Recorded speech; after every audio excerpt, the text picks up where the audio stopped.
Hey, Freq Radio heads. Pandemic Summer 2.0 has wound down. Now that it's fall, it's time for you to snuggle up with the feminist pop culture analysis you can only get from your good friends at Feminist Frequency Radio. And you know what would make everything even more cozy? Cuddling up with the community of listeners and supporters over on Patreon.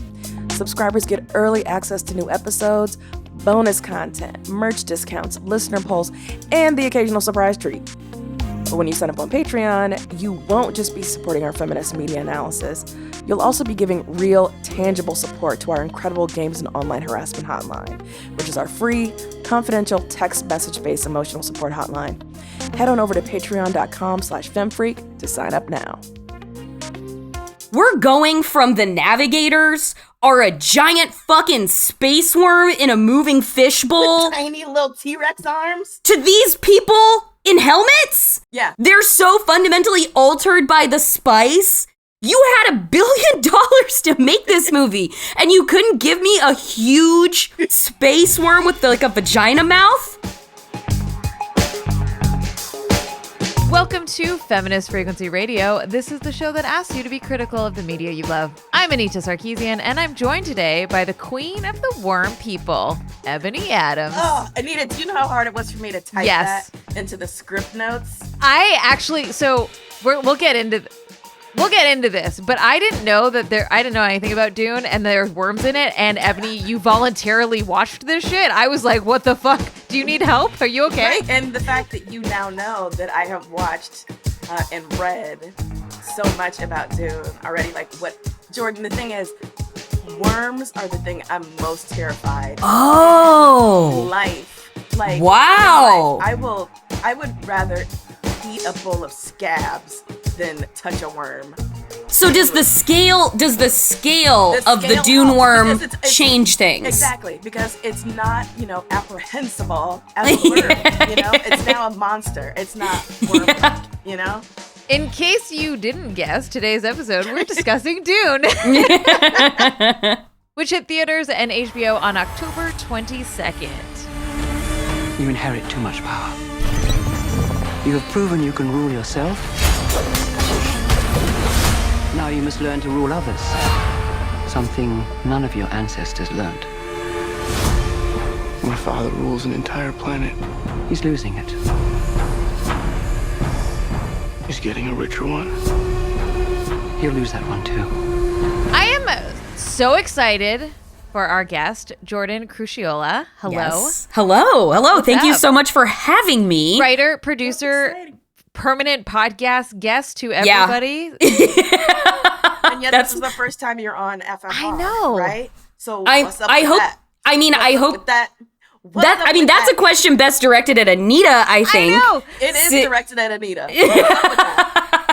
I feel like my path to you, Jordan, was very strange in that we have a circuitous path to one another. Yeah, so you were a writer at Wired when I met you. You were in that like contract hell with them where they would permanent contractor bullshit. And you actually fact checked our Ordinary Women series. So that was the one time we worked together. Yes. The first time I met you face to face was either that or a night of karaoke in the city of San Francisco. That tracks as well. Yeah, that might have been one of the karaoke. I don't think I've ever joined.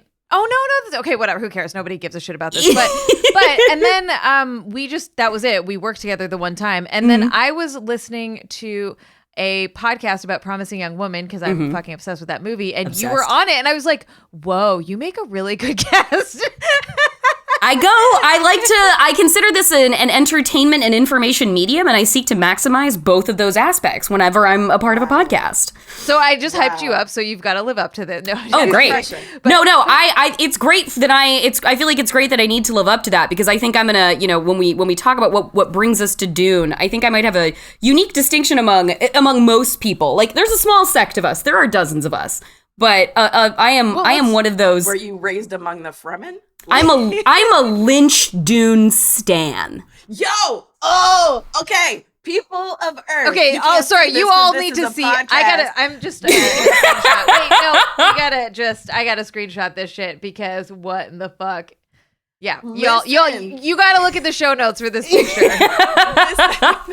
So okay, we're gonna get into this, but one of the things that happened during this watch of the film last night, I was watching it with Kid B, and I mean she's 14, right? So I was like, yo, you don't know nothing about watching Dune. Like, you think this is weird? Like, every generation gets the Dune it deserves, and my generation had to contend with this steaming terrine of banana soup. And I watch it whenever and wherever it's presented to me. The amount of times that I just casually put Dune on streaming because it's like on HBO Max, I'm like, well, it's either like, am I gonna watch Blade or am I gonna watch Dune again? Yeah. Because just like no matter what moment I click it into, I'm gonna see something fucking insane that I'm happy is in front of me right now. I'm gonna be delighted. I'm gonna be delighted. Yep, absolutely. Okay. Oh, yes. Okay, so This is great news. I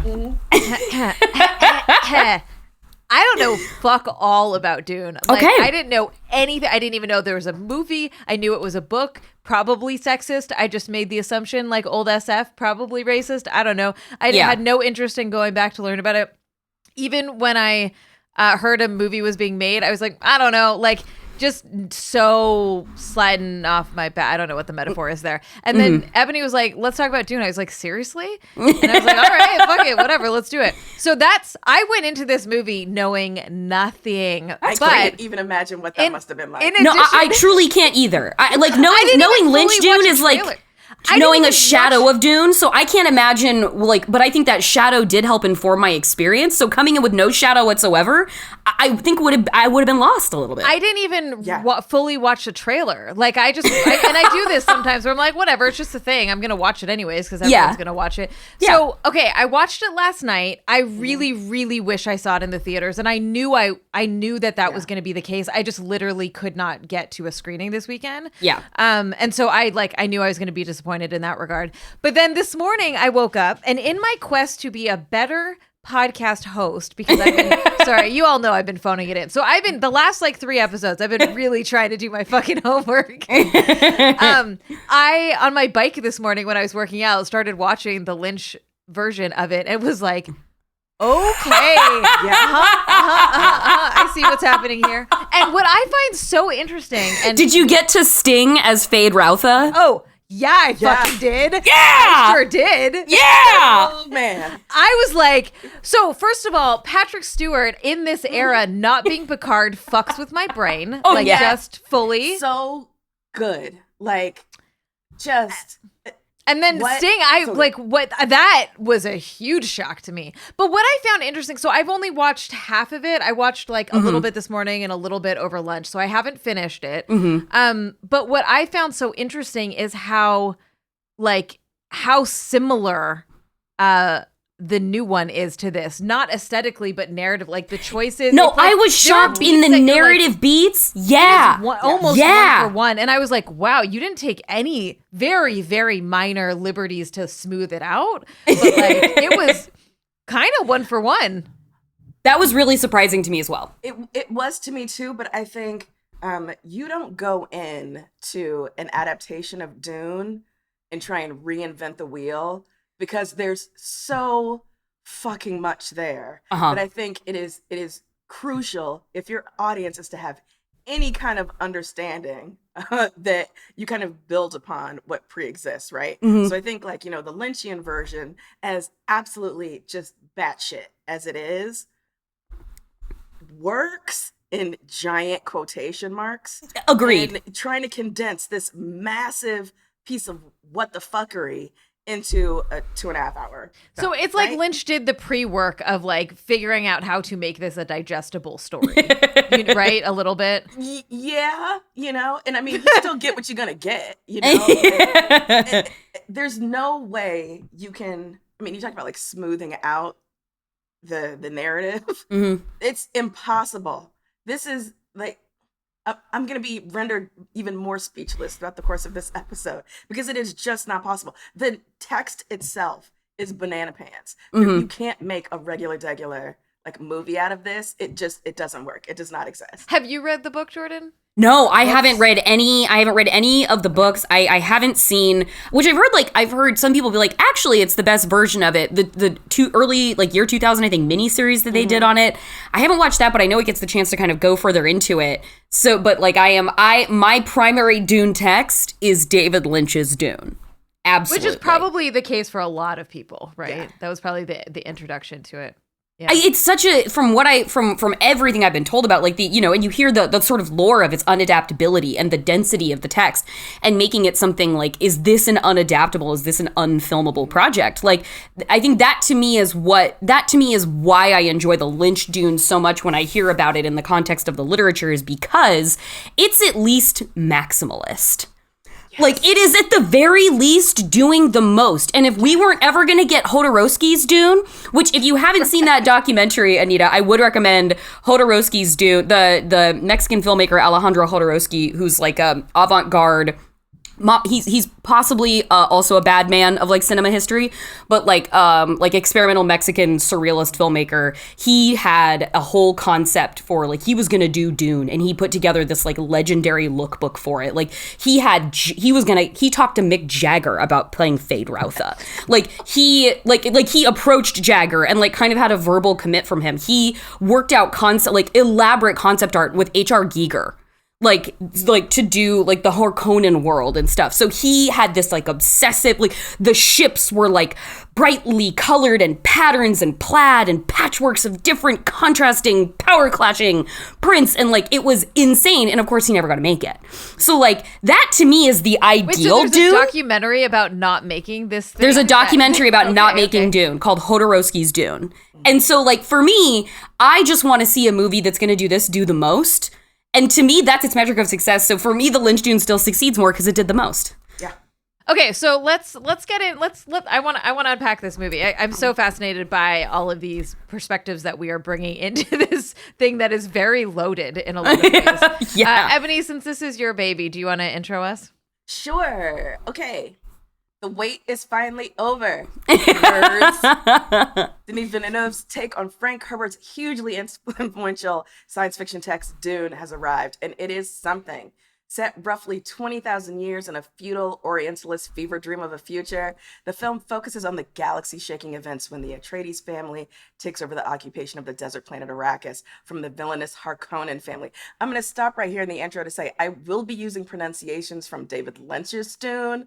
Okay. Miss me with your corrections on my Don't give me Harkonnen. Don't give me Harkonnen. He is the Baron Harkonnen. Harkonnen. Okay. Jordan, please come live in my house. I was upset when I watched this. I was like, Harkonnen? No. I feel like my casting of this episode was very good. Well, I didn't even ask Jordan if you had any feelings or thoughts about Dune. I was just like, you want to come on? We need a guest for this episode. This was, I would just like some props. In the Truman Show of her life, she slowly turned to the camera and nodded. I was like, yes, I will do this. Okay. Yeah. So Timothy Chalamet plays Paul Atreides, the son of Duke Leto Atreides, okay, hold on a second. Timothy Chalamet plays Paul Atreides, the son of Duke Leto Atreides, and his concubine Lady Jessica. Because Lady Jessica is a member of a super powerful group of space witches with a eugenics fetish called the Bene Gesserit, Paul has been born with mysterious powers and perception, which he's gonna need, because not long after landing on Arrakis, Duke Leto is betrayed, the Atreides compound is destroyed, and Paul and Jessica must go on the run towards the Fremen, the enigmatic indigenous people of Arrakis. Indigenous in quotation marks. Right. If you're familiar with the earlier versions of Dune, like the David Lynch film or the Sci-Fi Channel miniseries, or you've read the books, you know that once Paul makes it to the Fremen, it's going to be a wrap for Imperial politics as usual. Let's get into this. Okay, so before we get into a very serious conversation about narrative and representation and all of that, I just... His name is Paul. I cannot. Like, okay, one of the things I just watched it last night, so I don't feel like I've quite internalized my feelings on it, because I like was frustrated by, like, I hate the like one true white dude to save the world, blah. Right. Like, I hate them. I hate those narratives so much. Which is deeply like intentionally subverted, as I understand it, in the text of Dune. Like, the kind of point of Dune is to dismantle the hero's journey.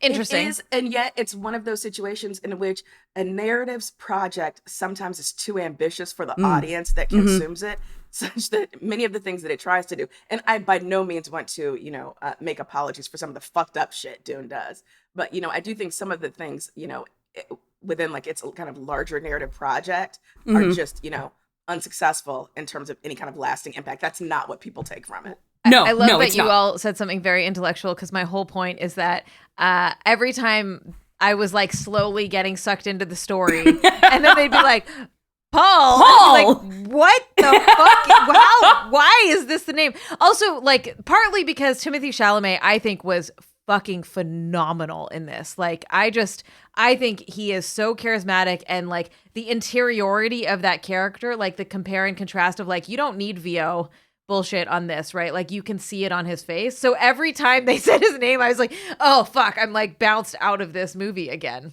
Well, it should be if like the story like he won't be Paul forever. Great.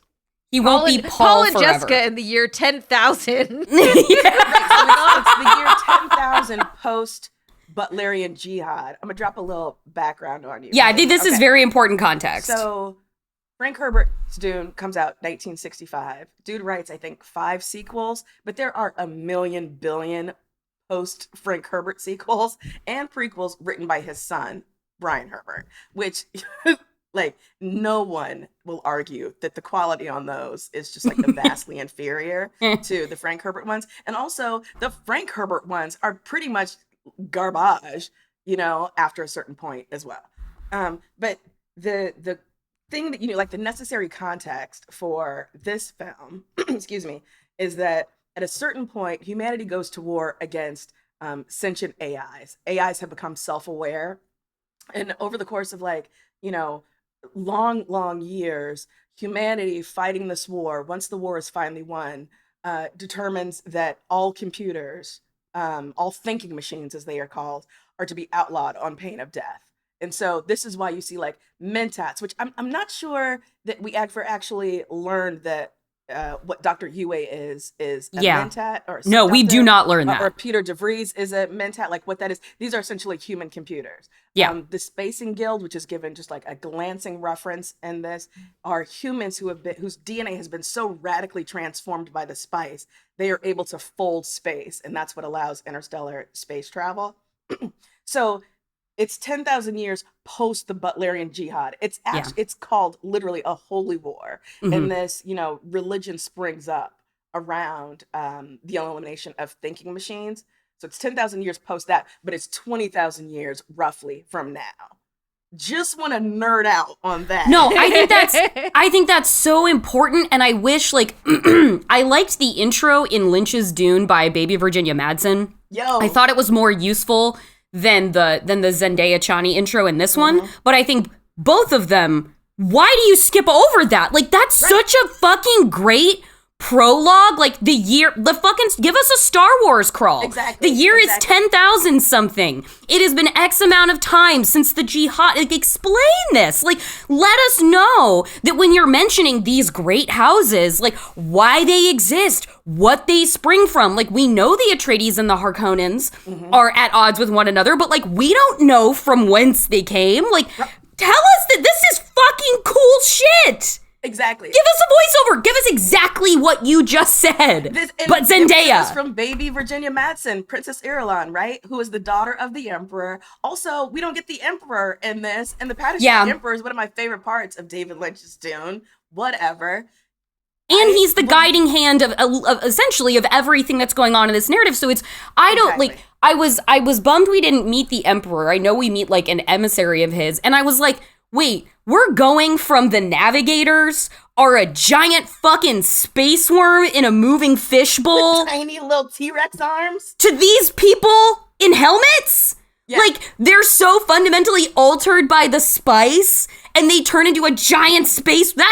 You had $1 billion to make this movie and you couldn't give me a huge like space worm with like a vagina mouth? Like in a steampunk submarine. Oh my God! Now, my memory is not great on the books. I think that the version of the Navigators we get in Dune's, or Lynch's Dune, are not quite how they are described in books. So they probably are closer to what we get. Sure. But it's just fundamentally less interesting. But going back to like the voiceover, one of the other things it does is remind you or sort of give you a sense that like what we are dealing with here is a grand story that has, by the time Princess Irulan is, you know, relating these events, has already started to be folded into the larger myths, right? Yeah. So this whole thing is about myth and myth making and storytelling. And so, Anita, you're talking about, like, his name is Paul, yes, which is weird given everything else. You know? 10,000 years from now, weird, right? Paul and Jessica. Listen, if you're going to have bagpipes 20,000 years from now, you okay, can that's a problem too, which we should talk about. But Duncan, Idaho, like, what are these fucking names? Right, but I mean, like, okay, so Paul Atreides, right? One of the things that the pronunciation of Atreides in this version does is sort of give you a implication of like Greek roots, which to me matches with the Paul, right? Because it's like, oh, like this is mythology. Mm-hmm. These are things which have been folded into myth. So that's how that works. That's what I'm going with here. All right. I'm just nodding my head. I don't actually have that much skin in this game. I don't don't care. Like, I love that you intellectualize this. Of making apologies for this stuff. So I think and loaded. So for me, as someone who has never come into this and clearly didn't have no investment in it, I think that I was torn between the bigness and the richness and the beauty of a sci-fi world, which I fucking love and just been craving. I feel like we've had such a lack of anything decent in that way in a long time. And the actual story and characters that I'm like, I don't give a fuck about any of you. And so there's this tension for me in watching it. And towards the end, I feel like I did get kind of sucked in. I think that like once the sort of like, you know, once I got into act 3 of this, I was kind of like, okay, I do care more, even though I don't want to.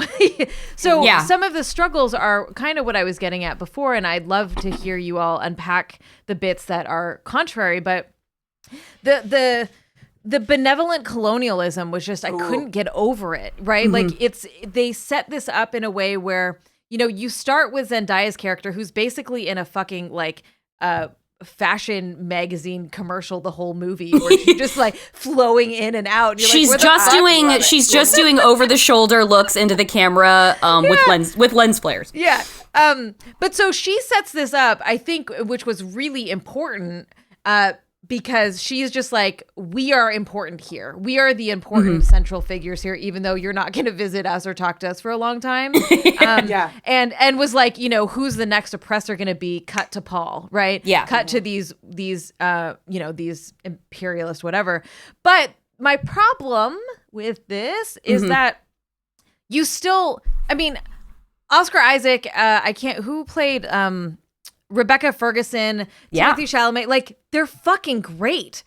They're like, they are all great. And so you're like, yes, you want to come in and you want to save the people. Their lives are more important than the spice. Right. And you want to create alliances. And you're like, and I'm just like, fuck you, benevolent colonialism. Like, get the fuck out. But the good white people. What are you talking about? Right, the good white people. Bad white people and good white people. But so regardless of this intro that does set this up to be like, they are the bad people, the narrative is set up so that you feel like they are doing the best that they can in the situation that they're in. And when Oscar Isaac dies, which how dare you fucking kill him because he's amazing. I legitimately was like, wait, he's not going to be in the next movie? How dare you? Oh, he's definitely coming back in like flashbacks or something. They didn't sign Oscar up for just one film. Oh God, I hope so. But anyways, I found that really frustrating. And I don't think that the movie did anything. I mean, the narrative, I don't know how you would undermine that. Like, the narrative is what the narrative is, and they chose to remake this fucked up movie. You know what I mean? Like, this fucked up story. That's my overarching is like, you chose to make a movie that is fundamentally problematic. Like, why can't we do other things? But whatever. So anyways, let's go. Let's talk about this benevolent colonialism shit. Well, I think there's a podcast called The Middle Geeks, that is 2 co-hosts of Mina Heritage, and they did a Dune episode with 2 writers that I really enjoy, Roxana Haddadi and Hannah Inez Flint, and they talk all about all about the absence of the MENA influence on this story, and as far as physical representation goes in this movie. And this story is about oil and Arabs. Like, let's be honest. Like, that is what the fucking metaphor is. And literally, there are no goddamn Arabs cast in it, or not in many of the main characters of the Fremen. Right. I was like, what in the fuck is happening here? Well, and again, I haven't read the books, but I've tried to gather as much as I can. And though Orientalist in its own way in Dune, Frank Herbert was, as I understand it, very inspired by a panoply of MENA cultural influences, particularly Bedouin culture, that was worked into in detail and in depth in the text of Dune.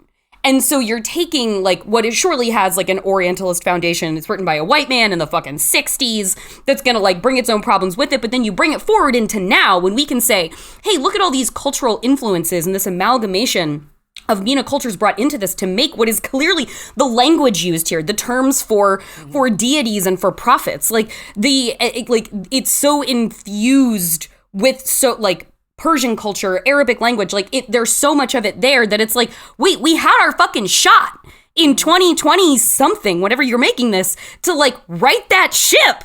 Be like, oh shit, you mean we can do this now? We can bring it up to speed and do the things that Herbert introduced, but like make them more effective and better on screen as we're realizing this world, but we're gonna skip it?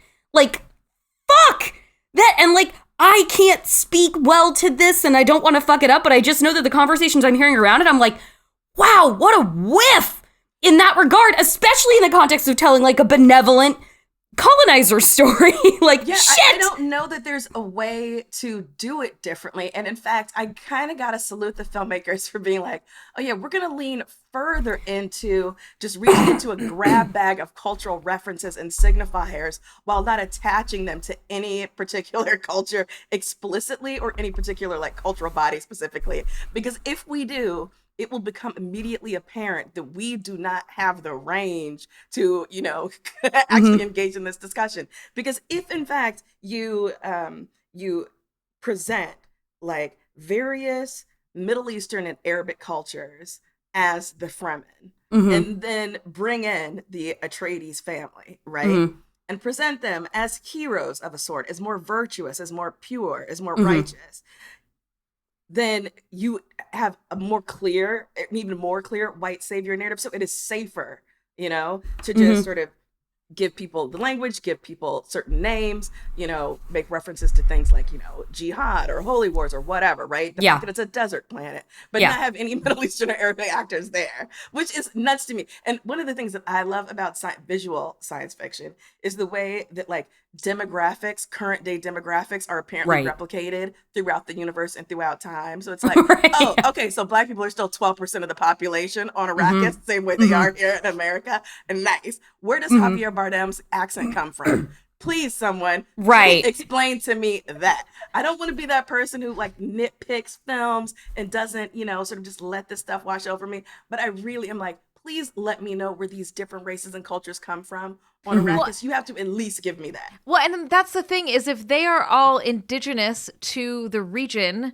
there is going to be a similarity in them, in their accents. And I mean, unless they really are that wide ranging and there's the millions of them that they talk about, like that's the thing is, Ebony, I think that what ends up happening here is it's just a stand-in for oppressed, which means brown. And so they can they cast a bunch of brown people and they're like, so this is just, they're just the indigenous brown people, you know what I mean? As opposed, they're the noble savages, right? Like they're closer to the earth, you know, and ultimately like they're more in tune with their bodies. Yeah. And so if they don't pin it to one like sort of real world race, then they can just be like, well, we're making a story about oppression and we said oppressors, right? We called this out when like, yeah, it is the safer bet, but it's also the cowardly bet. It's the cowardly way to do it. But also, to be fair, like you were saying, the other piece of this is I don't think that they are equipped to actually cast that. Like, one, they would just do a general mishmash of Arab something. They wouldn't actually like, which that's so many different cultures get wrapped up in that. And so, I wouldn't trust them to do it, but I'm also pissed at them for not doing it at the same time. Like, I just recently watched Elysium, which was a mistake. Terrible. But it reminded me, it's the same sort of thing where I was like, Neil Blomkamp just does not have the range for this story. Because there you have the wealthy and the privileged are living off-world in Elysium, in this paradise, right? And the poor, the working class, everyone who cannot afford to live this privileged life stays on Earth. And the story is set, Matt Damon is the lead character, right? It's in Los Angeles. Matt Damon is basically the one white person we see among just like future Latinos, you know? Future Latinos. It is so cringingly ham-fisted and terrible, you know? So I think we could have had that. Well, and I think that Roxanne Haddadi brought up in the Middle Geeks podcast too was that Denis Villeneuve, one of his earliest films, is the movie Incendies, which deals with Middle Eastern culture and characters in sort of a struggle to find identity. And she was talking about how she was like, she's like, one of the things that makes me so mad is that when I heard he was doing this, it was like, well, he's a white guy, but also like Incendies was a really like thoughtful and empathetic approach to telling these stories. And he talked about it, I think, at the time in a way that was like, he knew like it was going to be imperfect, but like he wanted to try and tell the story because he felt like it was important. She was like, so why the fucking backslide? Like, I've seen that you're capable of more than this. Like, you've made movies about like this specific sort of like identity conflict around people from like this region of the world. So why would you make a movie that is so heavily influenced by this region of the world where you like, yeah, well, and I think it's Hannah who says on that podcast, like, you can always find plenty of MENA actors when you need a terrorist. But when it's Dune, suddenly we're absent. Like, why? How? And it just, I don't want to be the one who's like appropriating the anger on it, but I feel like I just want to try and draw attention to it because I feel like all the reviews I see so many reviews written like they don't touch it this, and I feel like I'm being irresponsible if I don't mention it, even though like I'm not the water carrier to be like, I'm gonna lead the nuanced conversation about this, but I feel like a fucking dick if I don't. Well, and also, like, how could you not? Like, that's everything to this text. And I think that it's telling that there's never a question that Paul Atreides and the Atreides clan are white, space white, future white, whatever, right? Space white. but we're having a question about whether goth space white. Yes. Whether the Fremen, can be represented by people of other races. What does it do if the Atreides clan, if Paul Atreides himself is a MENA actor, right? Yeah. Like, okay, he's too old, but what if it was Rami Malek or something, right? Like, what does it do to the class conversations? Because there's all this stuff about, like, feudalism and how we have gone back, like, apparently willingly gone back to this sort of quasi-medieval form of governance, right? Right. Across these vast interstellar distances, which makes no sense. But, what does that do to the story? I just think, yes, there's absolutely a way to play with the text because it's so bananas. There's almost nothing you couldn't do it. You couldn't try, Yeah. As David Lynch knew that. You could put Fade Ralpha in a pelvic shield. Okay, question. I do have to have a question about the source text. Is the Baron in the books a pedophile, or is that a thing that Lynch just decided to go with? Because the Baron is trying to fuck his own relatives in Lynch's Dune, and I was like, is this part of the book? Okay, like the books paint Baron Harkonnen as the worst sort of deviant and pervert. And it's the fat phobia is super problematic. And also the homophobia. Like, homophobia is real. Wild, yeah. Just absolutely wild. But yeah, he's painted as the worst sort of degenerate. Okay. And spoilers, I don't give a fuck, okay? Every probably 4 to 6 months, I will go back and fall into a Dune rabbit hole on Wikipedia because there's so many books, and I'll be like, wait a minute, when did the Bene Gesserit get started? And then I'll click on something else and go, whatever, right? But the Baron, you know what? I'm going to leave you to find these things out yourself. So the answer to your question, Jordan, is yes. Like, there's almost nothing he wouldn't fuck or eat. Okay, got it. So he's a sort of totem of just like consumption. Which is frustrating because what they then did was they tied fatness to evilness, right? Yeah, There's no one else that's fat in this book, in the movie. It's the one evil guy, and like his gluttony is, it's well, there is Thufir, Hawat, but yes, no, they're absolutely, trafficking in that trope that like, people who cannot control the body, who are excessive in some way physically, display like, all sorts of desires that are, unbounded and out of control, and can't be trusted. It's deeply fucked up. I thought it was interesting how they because I don't know what you draw from in the text with it, but like how you do see, and not that they were remaking Lynch's Dune or anything like that, but how in like what you say about this, like this epitome of deviance, like that they really bring that to life in Lynch's Dune with like he's covered in weeping sores. Yes. He's like bleeding out this black liquid. He's sweating. He's constantly like licking his lips at the men around him. Like his hair is fucking like everything about Liz. He is grotesque. And in this. He's like swole. He's like got fucking traps. He's got big fucking arms. I was like, hire a Skarsgård and then put the Skarsgård. I was like, this guy's built like a competitive power lifter. Yeah, I feel like and the other guy was like a mess. Villain. Oh my goodness, what am I trying to say? Villain. Baron Harkonnen? No, Denis Villeneuve. The director, I think. I don't have any idea where I read this, but wanted him to look like a giant rhino or something like that. Like just like really. I might be confusing animals. The other day I confused a rhino and a hippo. I'm really smart, everybody. But that you are qualified. Yeah, and just really wanted him to inhabit this like really fierce big animal energy. So that explains like that difference a little bit. The like sort of leprous, open wounds and everything.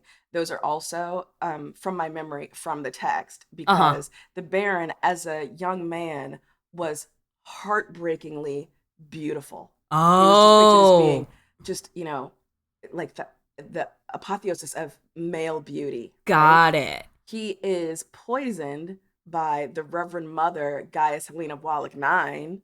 After I believe he rapes her. And oh my god! And then good for her. This is what his body transforms into. Oh my god! He was I wanted full light of day, Baron. I was like, you're showing me these lights on his back. I see that his skin is like stitched over something. Like, give me all, like, let me see everything that's going on. I was very annoyed that was left to my imagination. Where he's in that like balsamic vinegar olive oil bath. Oh my god! Comfortable as hell. Before we move on from the racism bit, I do want to. Kid B actually had a very insightful observation. Hey, Ebony, it's Walter, and when we were watching Dune last night, we were talking about this, but I was just wondering if you haven't already brought it up on the podcast, if you guys would like to touch on the difference between the like introduction music of the Sardaukar, which is like throat singing, which is like an indigenous style of music, and the bagpipes, which are very like European music. That's the introduction music to the House of Atreides, and just how like the Sardaukars are seen as like evil, but they're introduced with that type of singing, and just like the difference between the cultures and why they like coded the cultures this way. Big fan of the show. Can't wait to hear it. Bye. Man, I wish I was this smart when I was 14. Yeah, me too. But I'm claiming the credit. That is rad. Being close to me once in a while. No. This is all Walter. This is all Walter. She's a little genius, and so props to Walter. Shit. Yeah, really, really good observation. There's so many ways to signal this, like the deep racial divisions that are being created in this universe, and it's not just visual, right? Mm-hmm. Yeah. Well, yeah, another one of those elements where like, and Roxanne, I just respect her so much, and I did my whole podcast about the Neon Demon with her, so I've talked to her a lot, and she has mentioned too, like, you know, there's so much of Mina culture and elements of it blended into this, and like even in the score composed by Hans Zimmer, like the ululation like present throughout the entire film. It's like, so you can draw from our musical tradition, but like you just can't have anybody who looks like us. Right. That would be a bridge too far. You can have us on screen in damn near every way, but for actually physically occupying the space, which is like, or paying anyone from the backgrounds in which you are appropriating. Yeah, totally. Yeah. Okay, so we only have a few more minutes for the main part of the podcast. So like, did you like anything? Did you like it? Can I ask you a question? Because this is what I've been wondering about. First, if somebody who came in with zero exposure, did it? Because like the thing I've been seeing is it doesn't work as a standalone film. I don't have a problem with that, honestly. I was going into this, I was like, I'm hoping for vibes, and I got vibes. Yep. Like, I saw the trailers, and knowing what we know about Denis Villeneuve, and I was like, and I had no idea this was a part one. I clicked on the HBO Max thing, and I was like, wait, part one? We've not been advertising this as part one. What the fuck is that? When did that come into play? But I was just like, I'm just gonna show up, and I hope shit looks cool, and that's what I got. So I was like, that satisfied my experience. I'm gonna leave the critique to more nuanced, smarter people in the regard of critique. But I was like, I have no idea how this plays for somebody who has no frame of reference for anything that's going on here. Yeah. Did it operate for you, or were you like, I have questions? I mean, there are questions, but I don't think I cared enough to be like, give me the backstory. Totally. To me, from what I understand, it's only going to be it has not been confirmed or greenlit, but that there's going to be a second movie. Allegedly, and that nobody wants to sign on for more kind of thing, that there's like, you know, there's machinations happening in Hollywood around that. But it felt to me like at least a trilogy. Like that, this felt like the beginning of something fucking epic. Yeah. And you know, when it ended, even though I was like, oh fuck this white savior bullshit, I still was like, okay, but I'm gonna watch the next one. No, I was ready for more. I Googled. I was like, when's the next one? When's it coming out? Because of course I did. But like all-star fucking cast, everyone was amazing. Yep. It was stunning. I turned my sound up so loud in my house. I was trying to recreate a theater situation, which I know I couldn't. But just the music and the sound and the ambiance, in addition to the visual, like it is a stunning film. I recommend go see it in the theater. I was planning on seeing it in IMAX before I watched it in any other way, and then the only IMAX ticket I could get that wasn't going to put me in the front row was for 11 fucking p.m. last night because the IMAX screens I would have went with you. And so instead, I double booked a ticket over the weekend for tonight at 9:45 p.m. So tonight, as soon as as I was watching it, I was like, can't wait to see this in a theater. Can't wait to see it. Yeah, I was already bought into, I'm going to experience this again for 2.5 more hours to see it, as it was intended. Because I feel like I'm going to go see it in the theaters again. If you can safely and you feel comfortable doing that, this is what it's for. It's for the immersive. They shot in IMAX. I want to feel like I'm going to be eaten by a fucking sandworm. Yeah. And did you watch, Anita, with subtitles on at all? Or did you feel like okay. Because I was wondering if people were coming in cold, it kind of seemed like if you had the option that it could be helpful. Because some of the words especially that come in, I knew that when I heard the term Kwisatz Haderach, I was like, okay, I know to clock that. I know to clock that for future reference, but if I didn't know that from previous Lynch movie, that would probably have run out of my mind by the time we get to alleged second movie for me to be like, oh, okay, we're coming back to the Kwisatz Haderach. There were certain terms, in the way that they fold in and mispronounce, Arabic words that I knew to listen for that I wouldn't otherwise have had any fucking idea to lock in my mind if I had no exposure to this.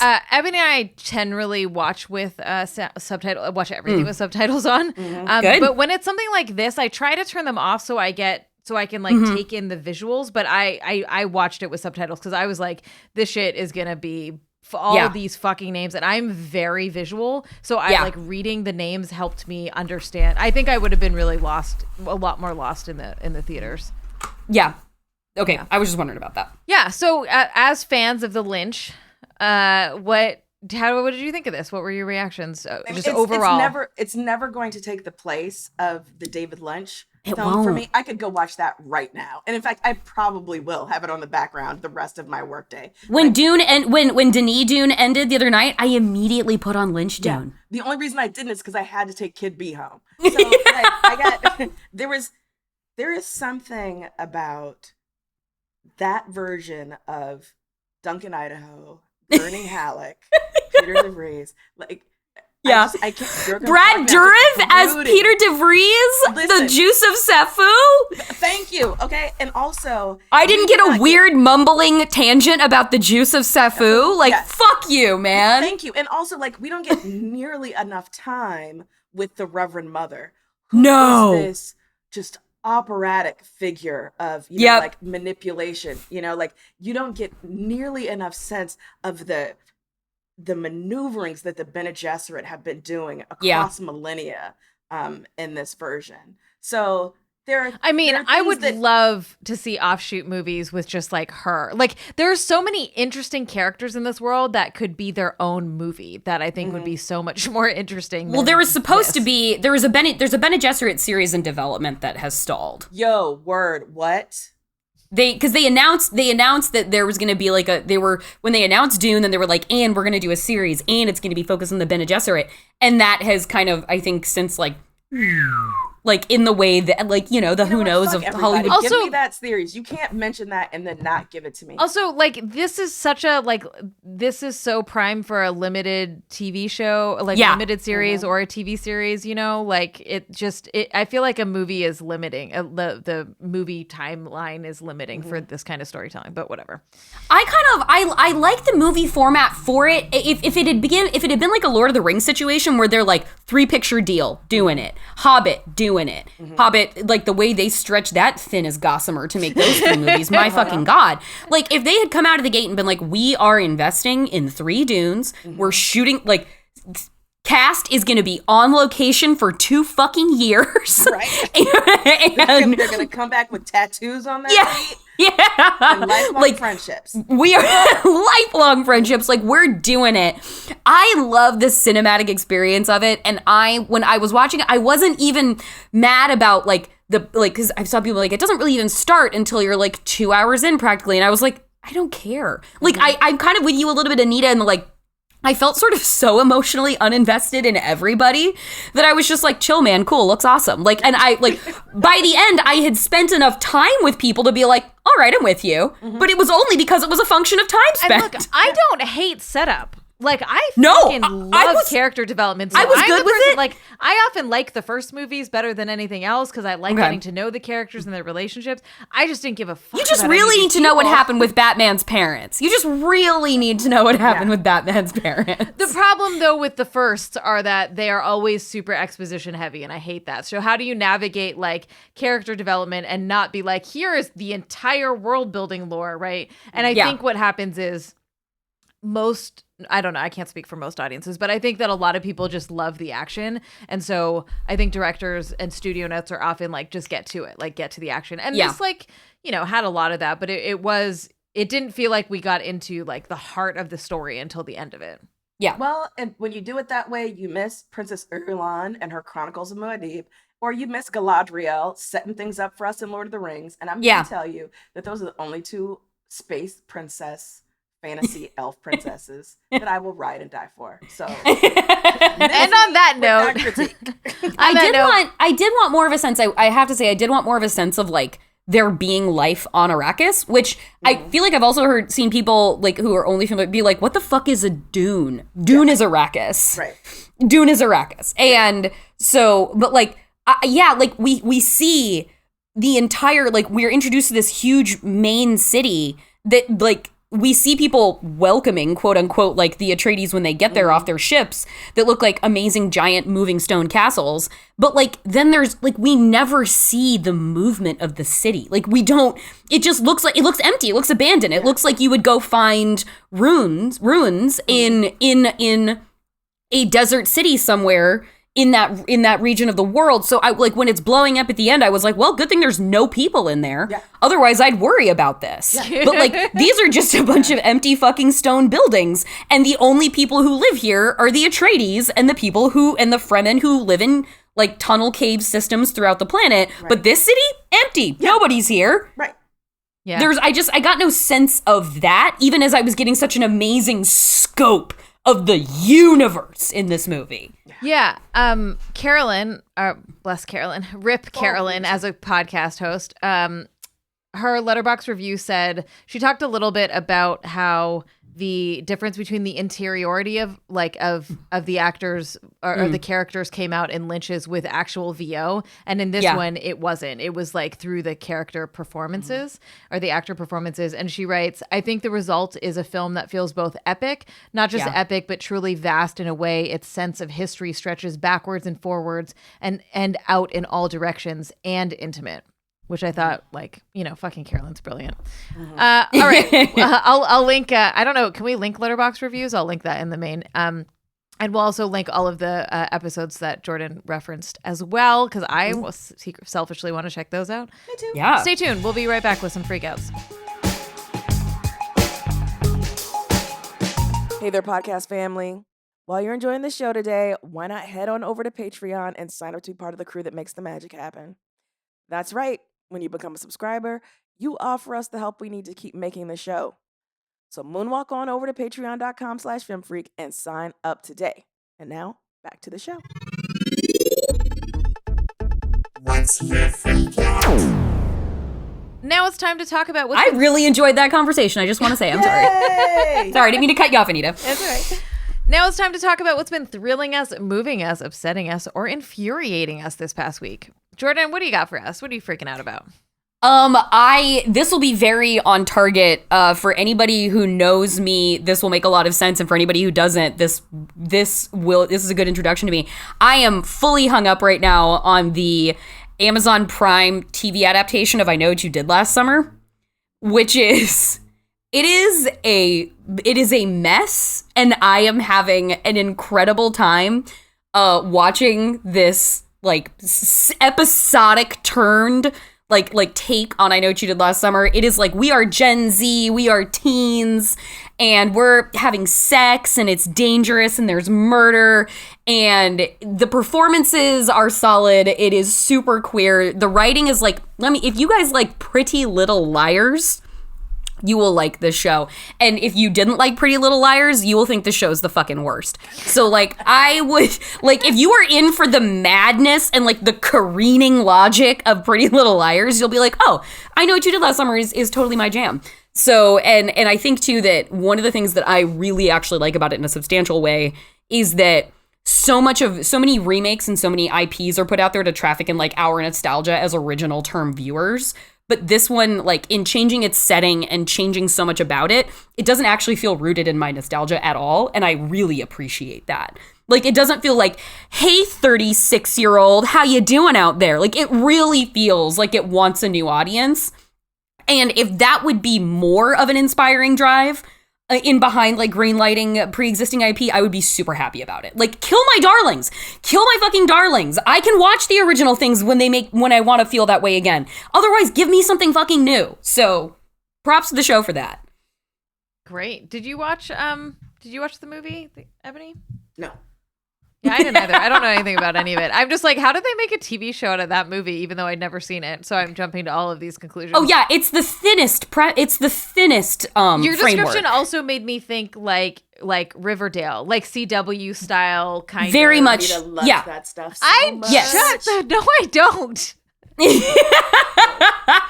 Just because I watch it doesn't mean I like it, okay? It is completely difference. You are a hostage to it, and that's its own important relationship. Mm-hmm. But it is very much like if you like sexy intrigue of like youth in the context of like a Riverdale thing, and like I said, PLL, this is exactly what that is doing. You know what I love? Or if you want to be held hostage by another program, that.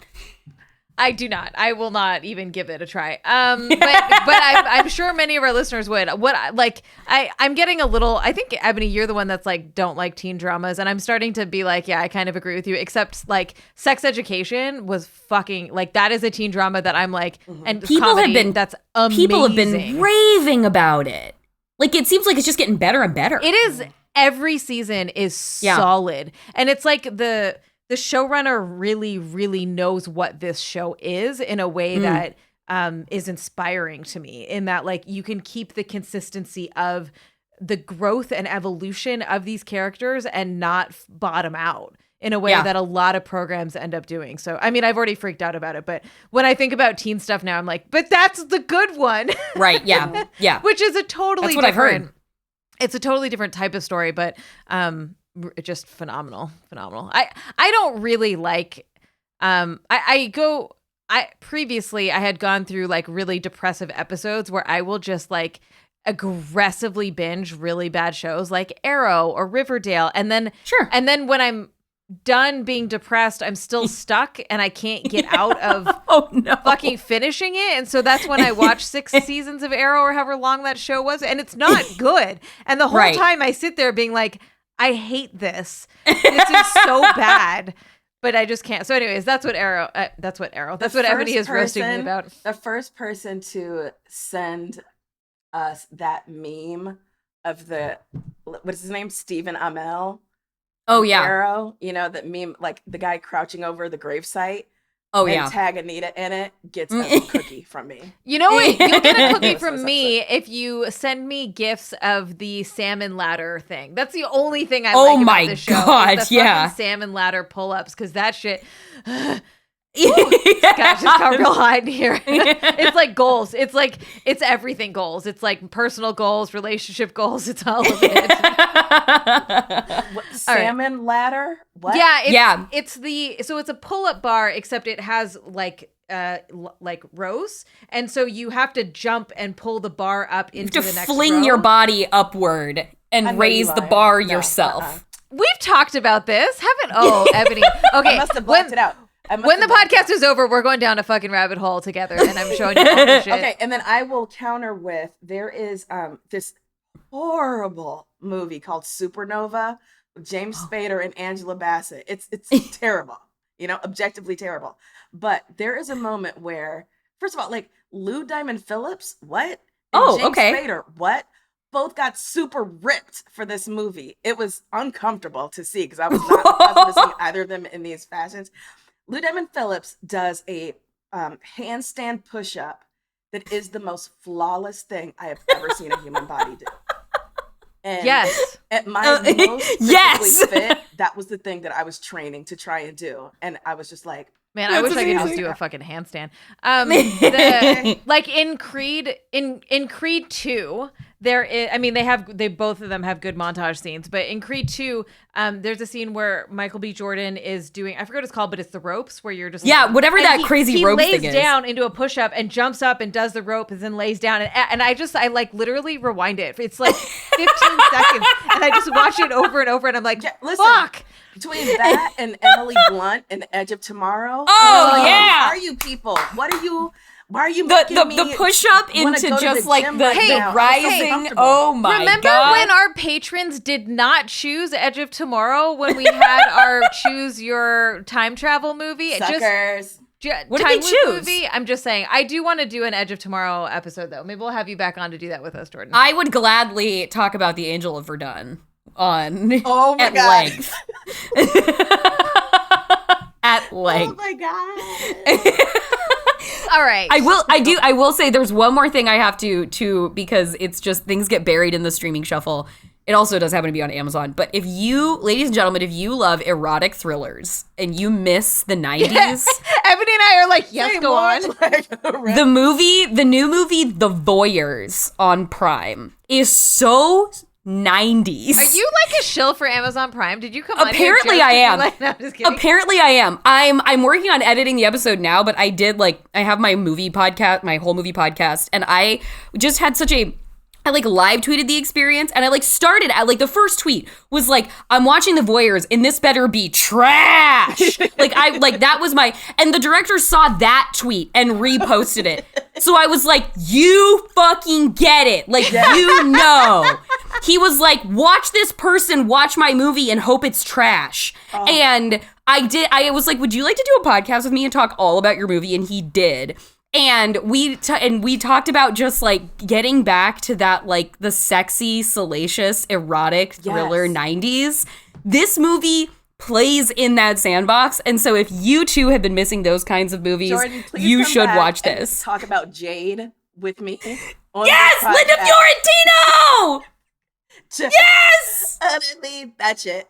Oh my God! I mean, we deserve so much more from Linda Fiorentino. So I would recommend. Follow. Well, so when you post that, share it with us. When you post that podcast episode, we'll share it. And also in a minute, I will let you share how people can find your stuff so that they can get that as well. But before that, if y'all have your own freakouts, we want to hear about them. Also, if you have questions or like have things you want us to talk about, send those in too. Why not? We could do a little listener corner. You can do that at feministfrequency.com/freakout. That's FREQOUT.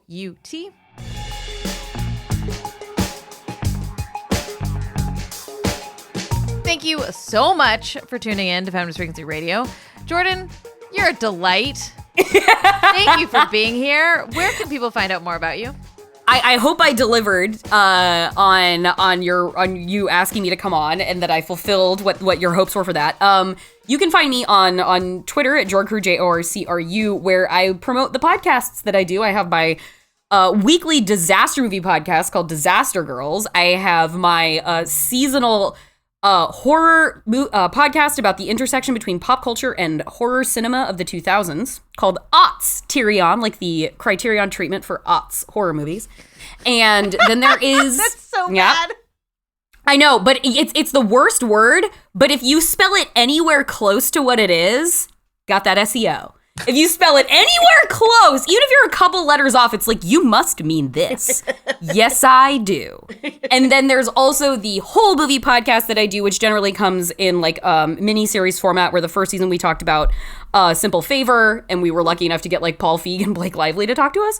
And the second season was all about The Neon Demon, one of my favorite movies of all time. And then I want to do little one-off episodes and talk about movies with people who made them that I really love. So you can find me doing a lot of talking. Great. Yeah. That sounds awesome. Go check all of those out. Add them to your podcast queue.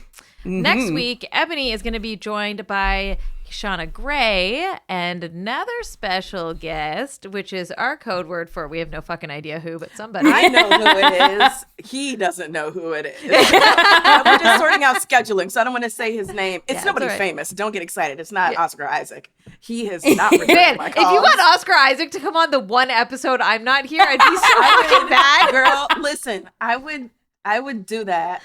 And I would totally not mention it. Okay, no. And then you would find out in Slack when Rob was like, is that Oscar Isaac on the podcast? No, legit. I forgot to tell y'all that he was coming on. My friend Oscar. just Jason Momoa doing salmon ladders with Ebony. Do you think that Oscar and Jason were like, listen, only one of us can have a beard in this movie? And Oscar was like, I roll the bones. It's me. So Jason Momoa was like, shit. Yes, that's exactly what happened. Okay, real talk though, I don't ever ask like legit Hollywood celebrities to come on our podcast because one, that's embarrassing, and two, I think it's people don't want to talk critically about things because there's this whole feeling in Hollywood of like you just gotta love everybody and like everybody, so they're not gonna like come on and really like be like, yeah, my friend's movie sucked, you know. That was the real benefit of doing the Simple Favor podcast when we did it, because it was like 2 years old. It had like a good following, but one of those like should have had more. And it was Blake Lively. We had an incredible conversation with her about like the process of making that movie, and also the ways in which she's typically like completely. She said that movie was the first time that she's ever been asked to really consult in building a character. In doing this for half of her life. And she was like, I know my role. Like, she's like, it's always show up and be pretty. Show up and be pretty, be the prize. And to have her addressing that without us really prompting it and asking her, we were like, this is really candid of you, and we're cool. very surprised and happy. In the bonus, I'm going to share a story about my father and Blake Lively. What a twist! But to finish what I was trying to do is next week, the Ebony and Kishana Gray and TBD, this dude who's getting roped into being a guest, is going to come on and talk about the original Manchurian Candidate, which was y'all's choice on our Patreon poll for political thrillers. Wow. Our show is engineered by Rob Parra. Carrie Stimson provides technical support, artwork by Jamie Varon, and our intro music is by Phil Circus. Thanks, everyone.